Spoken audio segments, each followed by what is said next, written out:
Hello बच्चों, let's see the question. The question says, when zeolite hydrated sodium aluminum silicate is treated with hard water, sodium ions are exchanged with. Options हैं H plus ions, Ca plus 2 ions, SO4 minus 2 ions and OH minus ions. तो let's solve the question. इस question को solve करने के लिए जो की concept हम यूज़ करेंगे वो की कॉन्सेप्ट होगा removal of permanent hardness.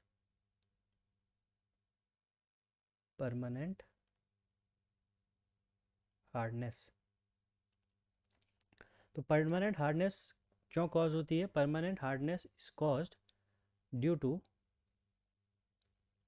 To chlorides और sulphates of calcium and magnesium. तो कैल्शियम या मैग्नीशियम के क्लोराइड्स या सल्फेट्स की वजह से परमानेंट हार्डनेस वाटर में कॉज होती है. तो हम इस परमानेंट हार्डनेस को रिमूव करने के लिए जियोलाइट्स का यूज़ करते हैं. जियोलाइट्स को हम रिप्रेजेंट करते हैं by NaZ. How zeolites are represented?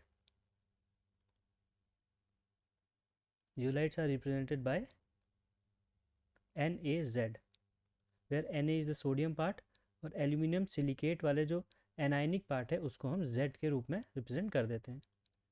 तो ये sodium and this is the anionic part of aluminium silicates. तो जब हमारे पास हम इसको हार्ड वाटर में डालते हैं तो मैग्नीशियम प्लस 2 आयन या कैल्शियम प्लस 2 आयन इसने अपना सॉल्ट बनाया होगा क्लोराइड्स या सल्फेट्स के साथ, तो वाटर के अंदर ये आयनिक फॉर्म में प्रेजेंट है. तो मैग्नीशियम या कैल्शियम के आयंस इस जियोलाइट के साथ रिएक्ट करके बनाते हैं सोडियम का आयन Na प्लस प्लस ये जो एनायनिक पार्ट है उसके साथ जाके अटैच हो जाते हैं. This is NaZ2. तो इस रिएक्शन को अगर हम बैलेंस करें तो 2 मोल्स हमें NaZ की रिक्वायर्ड होगी और 2 मोल्स सोडियम आयंस हमारे पास बन जाएंगे.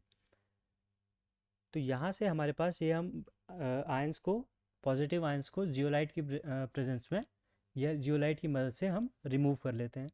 तो यहाँ पे मैग्नीशियम या कैल्शियम आयन ने इस सोडियम आयन को रिप्लेस करके इस एल्यूमिनियम सिलिकेट एनायनिक पार्ट के साथ नया प्रोडक्ट का फॉर्मेशन किया है.